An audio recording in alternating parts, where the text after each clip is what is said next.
Nós vamos florescer com 3 mulheres que Deus levantou num cenário de dor, no cenário de opressão, no cenário de perseguição. E quando eu olho para a vida dessas mulheres, eu vejo que todo cenário desfavorável é a oportunidade de Deus levantar alguém. No meio de uma situação caótica, é aí que Deus levanta homens e mulheres para florescer. E muitas vezes a gente não tem compreensão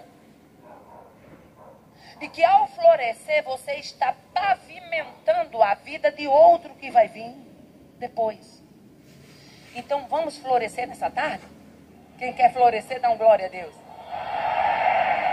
Vamos florescer com Joquebede, Sifrá e Puá. Livro de Êxodo, capítulo de número 1. Vamos lá. Do versículo 15 a 21 é uma leitura um pouco mais extensa. Eu quero convidar vocês, vamos fazer o seguinte, eu leio o versículo 15, vocês leem o 16, e a toda a igreja vai participando assim, tá bom? Até chegar no 21, tá bom? Diz assim a palavra do Senhor. Êxodo, capítulo 1, versículo 15 em diante, até o versículo de número 21. Diz assim, versículo 15. E o rei do Egito falou às parteiras das hebreias, das quais o nome de uma era Sifrá, o nome da outra Puá. Vocês.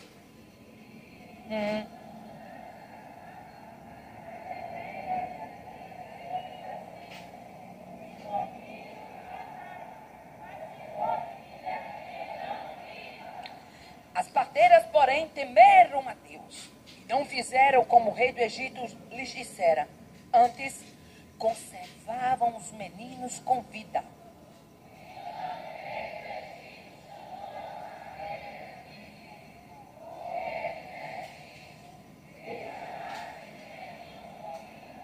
E as parteiras disseram a Faraó: é que as mulheres hebreias não são como as egípcias, porque são vivas e já têm dado à luz aos filhos antes que a parteira venha a elas.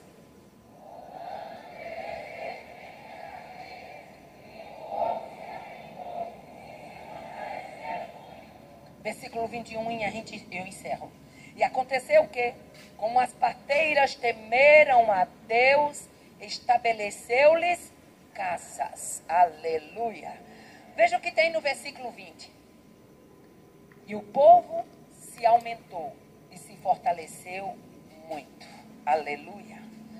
Todo e qualquer cenário de perseguição, de aflição, de opressão, de luta, de dor, de batalha, ele é um cenário que antecipa um cenário de livramento, de escape, de honra, de salvação, de libertação. A gente quer a libertação, a gente quer a salvação, a gente quer a bênção, mas bênção são antecedidas por batalhas. Aleluia. E qual era o cenário no reinado do Egito? Primeira coisa que a gente vai entender é que quando chega o tempo de Deus tirar alguém de uma situação, ele começa a preparar o cenário. E qual foi o cenário que Deus preparou na terra do Egito? Até então, o povo que estava no Egito era honrado, era respeitado, porque o povo estava debaixo da tutela da honra de José. José entrou na terra do Egito, tirou o Egito da fome, foi instrumento de Deus. Então, ser hebreu, até aqueles dias, ser descendência do mesmo povo de José, era sinal de honra, era sinal de privilégio.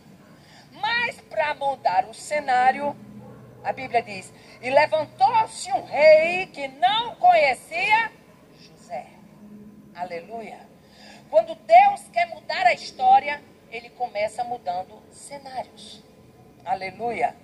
Diz que um rei que não conhecera José se levantou na terra do Egito. O cenário era cenário de opressão, perseguição, morte e dor. E como foi que esse cenário se desenrolou? A percepção do rei do Egito.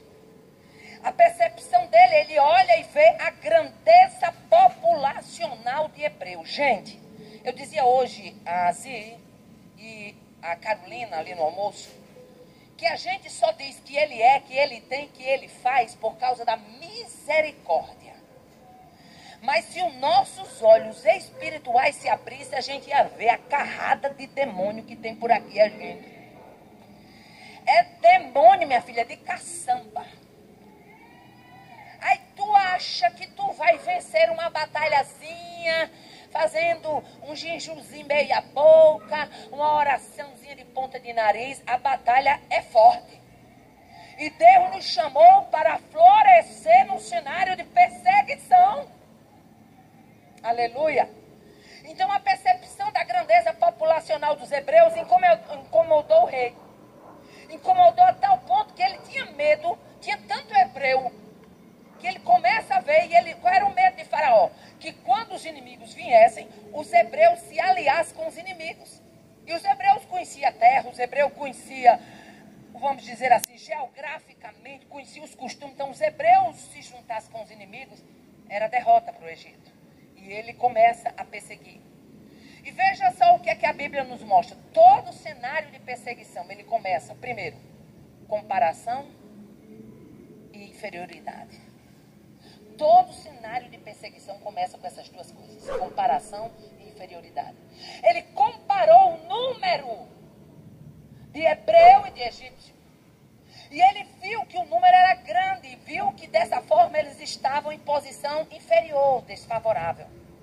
E aí ele começa a arquitetar, derrubar os hebreus da terra. O plano para impedir o crescimento dos hebreus, vocês já observaram que o plano de Faraó ele foi em 3 etapas? O plano de Faraó não foi só um, não. O Faraó teve um plano maligno em 3 etapas. E hoje, quando eu estava tomando banho, o Senhor disse assim: Satanás já tentou muito lhe derrubar. Investiu, investiu, investiu, e até aqui você sobreviveu. E agora ele quis abalar você com essa presepada.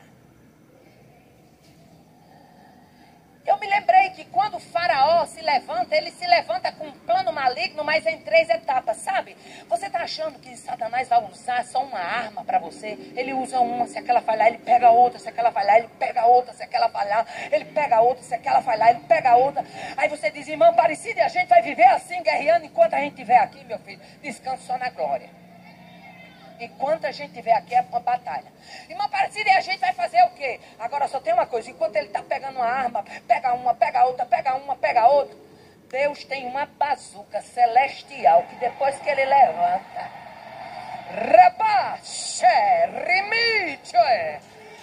quando Deus levanta essa bazuca, vai banda de demônio,